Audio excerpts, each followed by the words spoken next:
in the Sports Radio 810 WHB studio. I'm Bethany Bowman, and excited to be joined by Brian Hanni, voice of the Jayhawks. Brian, thank you so much. Thank you, Bethany. Great to be here. I love these digs. What a cool content studio. It's my first time.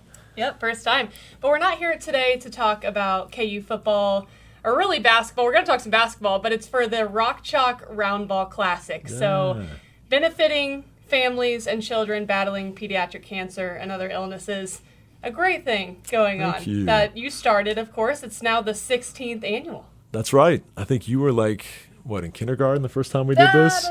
Maybe a little older than that. But yeah, I definitely didn't have all this gray hair back in the day when we started this thing in 2009. It's been amazing to see what it's grown into, and now having a chance to eclipse $1.5 million raised for these local kids battling cancer. Kids from all across the Sunflower State, KC Metro. We got some kids from places like Harrisonville, Missouri, but they get treated at the KU Cancer Center or at Children's Mercy, and so we include them in that KC Metro family. And yeah, it's been really fulfilling and rewarding to watch these Kansas student athletes year after year come back to give of their time and their talents, to give back from the platform that they've been blessed with, and really excited to see what this year's crop will be able to bring, because we feel like we've got as good a rosters as we've ever had. We can talk about that in a second. Mm-hmm. But many of the guys that are making this such a star-studded roster are joining us for the first time. So for the event director's perspective, I always enjoy watching the light come on with these young guys like Jalen Wilson or Grady Dick or Christian Brown when they realize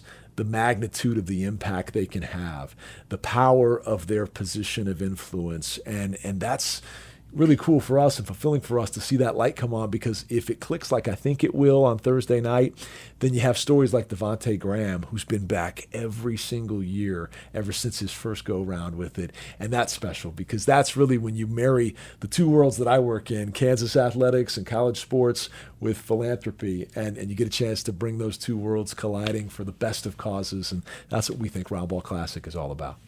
You said we could talk about the roster a little bit. Yeah. And a key number, though, is 100-plus different players have been back over the years to participate in this event. What does that say about, as you mentioned, the impact that this has on not only the families being benefited, but obviously these guys too? You know, it's fun for myself and some of the other folks that have worked on this for all 16 years. We now have a checklist of the guys that we've at some point wanted to get on that have never had a chance to come back. At some point, whether they lace them up and play or they come as a celebrity coach like Nick Collison did last year, to cross them off the list. I'm still a collector, even at age 44, of sports memorabilia, but what I really collect now is experiences with guys like this. So after you add in the first timers this year and we update the website and all that, I think we're actually closer to 130 some different Jayhawk celebrities and some non-Jayhawk celebrities. We've had Neil Everett from SportsCenter come and be a part of the game. We've had a former welterweight boxing champion of the world, Vicious Victor Ortiz, come back. Cole Aldrich actually picked him up on his shoulders and he dunked the ball. That was a fun moment. We've been on SportsCenter 3 times through various things that have happened in the game, which is really fun. But for me, it's just neat to put together a roster or a showcase of talent that is a blending of all Jayhawk generations. A couple of years ago, Darnell Valentine threw an alley-oop lob to Ben McLemore. And in that exchange, you had probably 30-some years of separation, but 2 All-Americans in their own right on the floor for a common good of raising money for this tremendous cause. And it was, in some regards, kind of a fantasy basketball type equation. My dad's hero playing with my hero. And you see that all the time of Jayhawk generations coming together, from the Ted Owens era to Larry Brown to Roy Williams, Bill Self. We get guys from all parts coming back. And heck, even the last living architect of Allen Fieldhouse, who's 98 years young, Warren Corman, he makes a point to be at the game every year. So it really is a cool time for Jayhawks from all walks of life and all eras of Kansas lore to come back and rally together for these awesome kids. Very cool, very cool. Can you name drop a few of course. This year's guests? We'll give them all to you if you want. The headliners, if you were a fan of the 2022 National Championship team, and who wasn't, we got all the big names from that one. Jalen Wilson, Christian Brown, Ochai Agbaji, David McCormick, Mitch Lightfoot. We weren't able to get Remy this year, hopefully next year, but all the rotation guys from that big title run. Of course, KJ and DeJuan are still at Kansas, and they'll be a part of some of the other weekend events, but the current players can never play in the game for a variety of reasons. But we've got Grady Dick coming back. We've got the likes of, Udoka Azubuike, Malik Newman, Devontae Graham.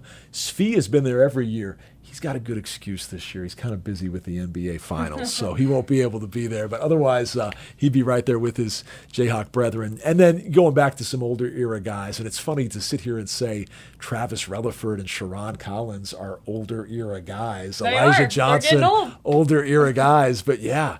And what does that say about me now? I'm an older era guy. But point is, we've got guys that go all the way back to Roy Williams days and even a few from the Larry Brown era too, like Calvin Thompson's one of the coaches.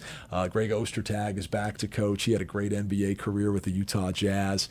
But we're going to have something happen in the game this year that's never happened before.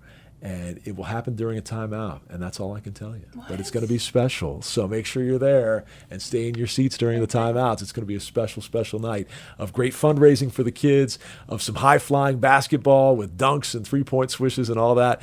But more than anything, just memorable opportunities to interact with your Jayhawk heroes. I promise you this, there's not another event any time of the year involving Kansas athletics, and quite frankly, I'm not sure there's another event involving any athletic department that offers you this kind of interactive, engaging experience with your heroes. Whether it's the game on Thursday night where you get the autographs and the selfies afterwards, and we got folks sitting 5 feet away from these players that would never have a chance to sit that close at Allen Fieldhouse, to the Friday celebrity dinner where you're actually breaking bread with these guys, hanging out, hearing the untold stories of KU sports while having a meal with them, to Saturday celebrity bowling where you get to get on some lanes with these guys and you bowl one game with one star and then you switch with the celebrity to your right. Could be men's basketball, women's basketball, football. We got them all represented there. But the opportunity for engagement and interaction is truly special. And that's part of what we set out to accomplish when we started this thing 16 years ago. Yeah, so big weekend, not just the basketball, which will be at Lawrence Free State High School June 13th, this Thursday. Doors at 5:30 and game at 7. But like you mentioned, the gala dinner and the bowling on Saturday. So much going on. When did it kind of become more than just, the Roundball Classic? Good question. 2018 is when we expanded to the celebrity dinner. And back then we did the dinner and we did golf as well. And then we realized that more of these guys can bowl than can actually golf. Now, some of them love the golf, and the older generation Jayhawks all golf, but some of these 24-year-old fresh out of KU guys that are millionaire NBA players, they don't have time for golf, right? They got busy lifestyles doing other things. But bowling is something that we've all done at some point as a kid, so we switched to that a few years ago. But 2018 was a game changer when we expanded the format to include the celebrity dinner. It gave us a chance to raise the paddle, gave us a chance to introduce the families in a more conducive for conversation type setting than just packing a gym and rocking the house and all that. And that's when we saw the numbers really take off. Last year we had a record-setting year of $340,000. This year we expect to eclipse that thanks to one phenomenal gift from Kent and Missy McCarthy, two of the Jayhawks' most generous donors. So we're super grateful to them and every Jayhawk, whether you attend the game for a $15 ticket or you come to the celebrity dinner or celebrity bowling, no matter what giving level you choose to give, even if you just buy a $2 hot dog.